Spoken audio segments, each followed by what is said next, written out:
For ClevelandRockandRoll.com, my name is Cornell Bogdan. Monday, September 30th is the date. Akron Civic Theatre, Killer Queen in concert. You can get those tickets at Ticketmaster.com. Playing the part of Freddie Mercury, we welcome Patrick Myers. Patrick, how are you, my friend?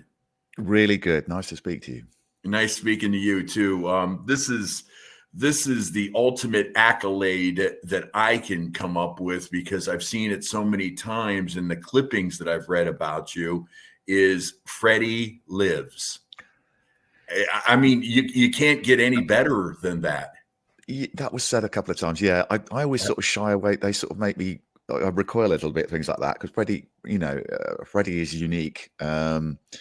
And it was an extraordinary talent. We do our best to try and look and sound like them, like Queen. But Freddie, to me, he was one of my heroes growing up and remains one of my heroes today. He's a constant source of inspiration to me. His talent, his sense of humor, he was such an all-pervasive, sort of talent. He could do so many things. The auction, when they auctioned off all his stuff, which was kind of extraordinary and horrific at the same time that it was all going to get dispersed, I went to see all this stuff that was in his house and his collections of things, and you really got a sense of what just an extraordinary man he was, which you knew anyway through his work and just watching him through interviews and things. But so the whole Freddie Lives thing I find a little bit to be honest. I think it's very sweet. I understand where people are coming from in terms of they look like him and they sound like him, but it's not my kind of question. You personally, out of all the accolades, and there are thousands of them, what is the best accolade that you have heard for your portrayal of Freddie Mercury? I genuinely don't think about them that much. Okay. I don't really. For me, the thing that every concert you do is a new test. Every concert you do is a new kind of audience. And I just live from moment to moment in terms of people enjoying the show. The audience are paid to come and see the show. I don't run on stage thinking, accolades.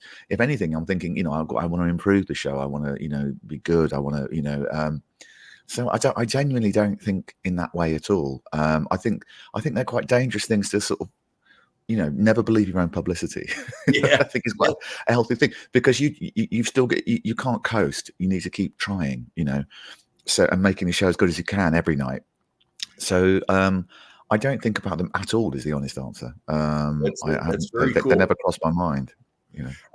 There is such a big difference. I've been in the music business for a long time. There's such a big difference between a cover band and a tribute band. You can go to your favorite bar or pub and see someone, playing some really nice cover songs and you applaud and everything.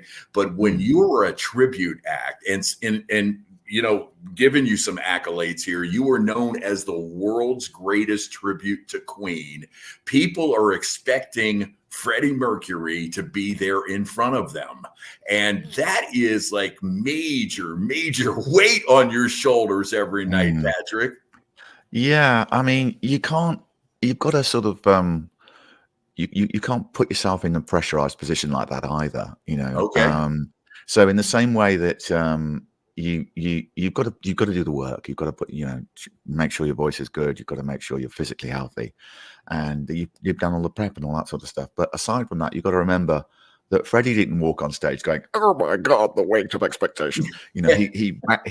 He bounced on stage and let the audience know he wanted to have a good time. And so that's what you've got to do too. You've got to remember it's a show. You're there. You're singing to people. You're putting on a show. You've got fantastic lights. You've got great effects, and you've got all the things that you've, to make, and the costumes and everything, and the great musicians surrounded yourself with, all that sort of stuff. And at the end of the day, you're there to give that show to the audience, to give these amazing songs to the audience, and to have fun with them. So if you wanted to, you could let that weight of expectation kind of make your life impossible and like a living nightmare, But I think you'd be crazy to do that, because then you'd be missing on all the fun. Do you know what I mean? Well, the songs are fantastic. They're great fun to do, as well as challenging. And that's what makes it pleasurable. You know, you've got to, it's sharing that pleasure with the audience, you know, that enthusiasm, you know, that for me makes the show ping alive every time we do it. Once again, it's Monday, September 30th over at Akron Civic Theatre. They are Killer Queen. You know, Bohemian Rhapsody came out a few years ago, and there was this big Queen resurgence. But I'm old enough to remember the real Queen resurgence happened in July of 1985, when Queen was kind of sandwiched in. They played like in daylight. They weren't really at the top of their game, according to the critics, and they played Live Aid, and it was 21 minutes of the greatest musical performance in history. And all of a sudden, everybody was talking about Queen after that performance at Live Aid.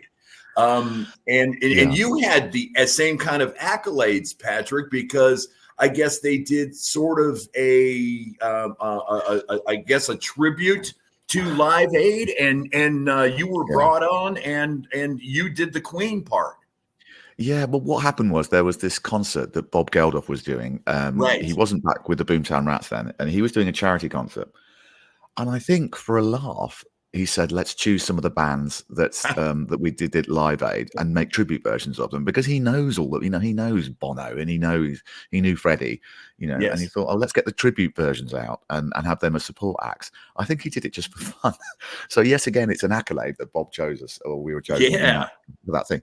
It is, and it's nice and it's cool, and it was nice to meet Bob because I hugely respect Bob for what he did. I thought, you know, even when I was a kid, I thought, wow, that guy he's a force of nature, you know, getting the whole of the rock and roll world to sort of sit down and listen to him and do what he wanted, you know, for the cause, for the famine. And then the fact that he carried it on, it wasn't just this one thing. It became this thing that he did with Midge Ure as well, not forgetting Midge. Yeah,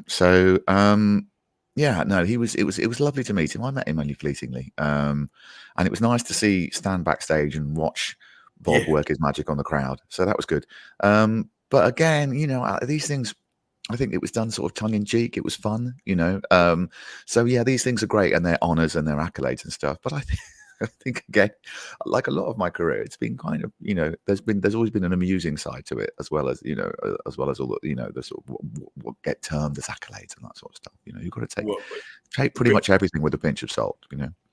Being from the UK, I'm going to use an English term, and I'm sure it's the same thing that happens in European football. But in American football, coaches are known as tape watchers, and they watch tape constantly, and you know how to make their teams better.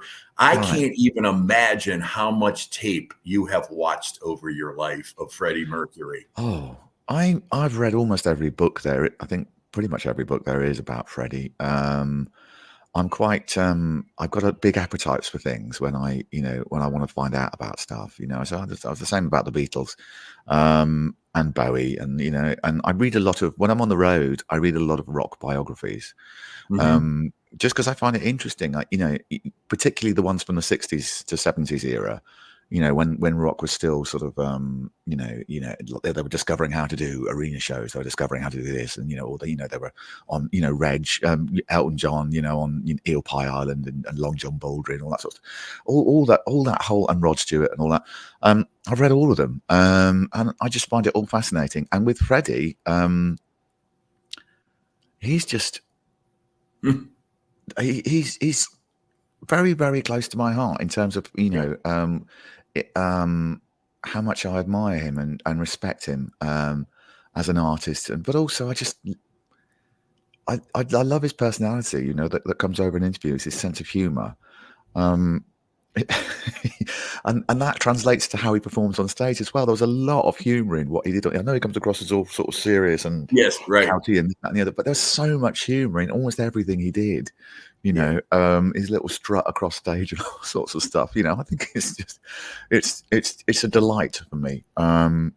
So yeah, he's been a constant. But more seriously, as an artist, as a writer, and as a singer, I think he's pretty matchless. You know, the vocal on The Show Must Go On The fact that that song was, you know, he was able to step up to the plate and deliver that at that stage of his life. And you know, that last album, Innuendo, you have to sort of strap yourself in to listen to it, because it's quite it's quite emotionally enormous, you know, as an album to listen to. It's, you know, how they were coming together musically as a band. I mean, they'd really fused on the previous album, The Miracle, and Facing Mortality. And Facing Mortality, but I think they really sort of like, they really addressed the elephant in the room in Innuendo, and really sort of like, look, because a lot of the lyrics on the Miracle album, I mean, before, were quite light, you know, apart from Scandal and things like that. It was almost like it's sort of ignoring the sort of, you know, apart from that, you know, there was a song called Was It All Worth It, which, you know, lightly addresses their career and this, that, and the other, but they really sort of stare down the barrel of the gun in Innuendo, but there was such positivity and defiance and energy and passion. It can't fail to move you. It's an extraordinary album. The production on it and everything, I just absolutely adore. Yeah, you can't help but, I mean, that's the band Queen, you know, that wasn't all Freddie's, you know, writing. They were writing for Freddie a lot by that stage. No, I think they're an extraordinary band. They're an inspiration to me, and it's been a pleasure to sort of be in the company of their songs all these years, because they become like a house that you wander through, you know, and just admire the architecture and how they structured everything, you know. Just reveals more and more to you the more you spend time with them, you know, with the songs. So, you know, I just enjoy it. It's a pleasurable place to be, you know. Well, Patrick, shameless plug. Last question. Okay. What do we expect on September 30th at Akron Civic? Did you change up the set list? Is there a certain set list that you do when you're in the States? What do we expect on September 30th? Well, we try and there's a certain songs we always will play, like we're always going to do the big guns, you know, like We Will Rock You and all that sort of stuff. We try and give audiences a combination of what they know and what works well within the set that they might not know. So it challenges them a little bit, as well as a few deep cuts that they think, oh, I didn't, you know, so it's not just the greatest hits, pardon me. It's a mixture of stuff, you know, but it's all put together in a way that flows and, you know, and has the right contours for a show in terms of, you know, light and shade and energy and stuff. So it's all put together with a view of making the show a whole. I think that's the difference between, you know, one of the differences between a sort of what you regard as a cover band and a tribute band. You know, certainly in our case, it's a show, you know, it's a performance, you know, and so we want the audience to really engage. We want them to be part of the show, much as the same as a Queen audience was, you know. Yes. And remains with Adam Lambert. You know, those shows are amazing with Queen and Adam Lambert. So yeah, that's what we want to do. We want to sort of, you know, give people what they want, but also challenge them and then surprise them and then please them when we do the sort of deep cuts and stuff, you know. So that's roughly how we try and structure it. His name is Patrick Myers. He is the leader of Killer Queen. He portrays the legendary Freddie Mercury. You will see him on September 30th, Akron Civic Theatre in beautiful Akron, Ohio. Get those tickets right now for Killer Queen at Ticketmaster.com. Patrick, happy travels, and we will see you on September 30th. I'll see you there. Chrissie Hynde came from Akron, didn't she? That is right. Very good. I read her autobiography too. Hers was fantastic, and I'm a massive Chrissie Hynde fan. Yeah, very good.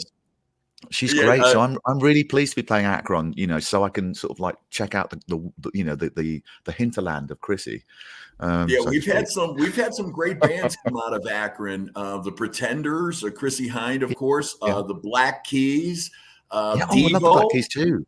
Yeah, Devo is out of Akron. And last but certainly not least, if you're an NBA fan, LeBron James. So they all came out of Akron. Yeah. So. Oh, okay. Well, that's great.